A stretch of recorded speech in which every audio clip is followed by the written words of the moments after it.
आप देख रहे हैं मंत्र भारत न्यूज चैनल। मैं हूं कविता। एसआईआर को लेकर जिलाधिकारी प्रयागराज ने की प्रेस वार्ता। जहां पूरे प्रदेश में एसआईआर कराया जा रहा है, तो उसी कड़ी में संगम नगरी प्रयागराज में जिलाधिकारी मनीष कुमार वर्मा ने एसआईआर को लेकर प्रेस वार्ता की है और बताया कि एसआईआर की प्रक्रिया बीएलओ के द्वारा मतदाताओं के घर तक फॉर्म बंटवाए जा रहे हैं, जिससे कि मतदाता सूची अपडेट हो सके। वही 47 लाख वोटरों के घरों तक फॉर्म बीएलओ के द्वारा पहुंचवाए गए हैं। जहां नहीं पहुंचे हैं वहां भी पहुंचाए जा रहे हैं और जिनके घर लोग नहीं मिल रहे हैं 3 बार उनके घरों पर भेजा जाएगा। वहीं मतदाताओं से अपील करते हुए जिलाधिकारी ने कहा कि जल्द से जल्द फॉर्म भरकर सबमिट करें, जिससे कि मतदाता सूची जारी हो सके और किसी प्रकार की अफवाहों पर ध्यान न दें। अभी 4 दिसंबर तक डिजिटल फॉर्म भरने की प्रक्रिया चल रही है। अभी किसी प्रकार की डॉक्यूमेंट की ज़रूरत नहीं है, सिर्फ फॉर्म भरकर अपने बीएलओ के पास सबमिट करें। अगर फोटो बदलवाना चाहते हैं तो फोटो लगा सकते हैं, वरना उसकी भी ज़रूरत नहीं है। देखिए, एसआईआर की जो टाइमलाइन है और इसके जो प्रोविज़न है वो बीच-बीच में आप सभी लोगों से साझा किए गए थे। अभी वर्तमान में हम लोगों ने अपने जनपद के लगभग 47 लाख वोटर्स हैं, उन सभी का फॉर्म प्रिंट करके और बीएलओज़ के माध्यम से घर-घर, डोर टू डोर सर्वे करा के वितरित करा दिया है।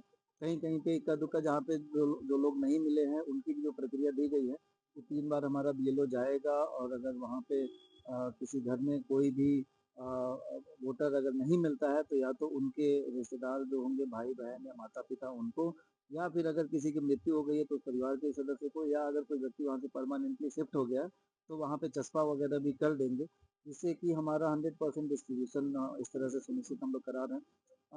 अब जो हमारी प्रक्रिया चल रही है इस समय फॉर्म्स को डिजिटाइज़ करने की प्रक्रिया चल रही है। बीएलओज़ ने जो फॉर्म डिस्ट्रीब्यूट किए हैं, जिसको हम एनुमरेशन फॉर्म कहते हैं, जिसमें एक व्यक्ति का बेसिक डिटेल रहता है, उसका नाम और उसका इपिक नंबर, उसका फ़ोटोग्राफ्स और पता वगैरह रहता है। उसके नीचे की 2-3 एंट्री जो होती है, जैसे 2003 में वो मतदाता था तो कहाँ पे था उसका डिटेल भरना होता है, और उसके माता-पिता अगर कोई 2003 में थे तो उनका विवरण भरना होता है। अगर कोई नहीं था तो उसको खाली छोड़ सकते हैं और नीचे उनके साइन होते हैं और बीएलओ वेरीफाई करके उसको डिजिटाइज़ करता है। ये प्रक्रिया चल रही है और इसी के लिए आप सभी लोगों के माध्यम से मैं सबसे चाहूँगा कि इस फॉर्म को जल्दी से जल्दी भरने में भर के और जमा करा दें बीएलओ के माध्यम से। बूथ लेवल एजेंट्स को भी इसमें सक्रिय किया गया है। हर बूथ लेवल एजेंट्स को 50 फॉर्म तक बीएलओ को पर डे सबमिट करने की, डिपॉज़िट करने की ज़िम्मेदारी उनको ये है कि 50 से ज़्यादा फॉर्म एक दिन में नहीं दे सकते हैं, लेकिन वो मदद करें, इसी आशय से बूथ लेवल एजेंट को ज़िम्मेदारी भी सौंपी गई है।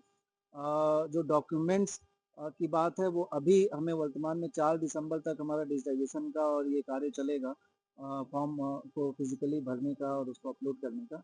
इस समय 4 दिसंबर तक हमें कोई भी दस्तावेज़ किसी को भी नहीं देना है। 4 दिसंबर से 9 दिसंबर के बीच में हम लोग अपनी ड्राफ्ट लिस्ट फाइनल करेंगे और 9 तारीख को ड्राफ्ट लिस्ट का प्रकाशन करेंगे।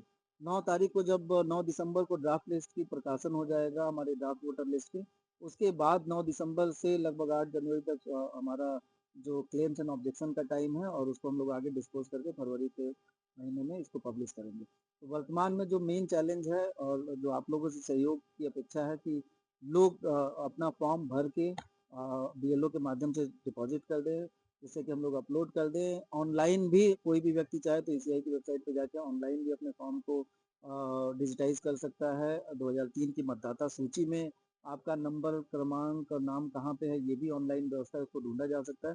क्योंकि अगर 2003 की जो मतदाता सूची से अगर हमें क्रम संख्या और बाकी भाग संख्या मिल जाती है, तो बहुत सारा काम हमारा आसान हो जाएगा और फिर इसमें कोई भी नोटिस जारी करने की आवश्यकता नहीं पड़ेगी। राजनीतिक पार्टियों से क्या कहेंगे? पॉलिटिकल पार्टी से भी हर बूथ लेवल एजेंट को सक्रिय करने के लिए सहयोग माँगा जा रहा है, ताकि हर व्यक्ति एक्टिव हो जाए और बीएलओ जो हमारे हैं उनके साथ समन्वय करते हुए फॉर्म्स को डिजिटाइज़ कराने में, फॉर्म्स को भरवाने में और इन सारी प्रक्रियाओं में मदद करें।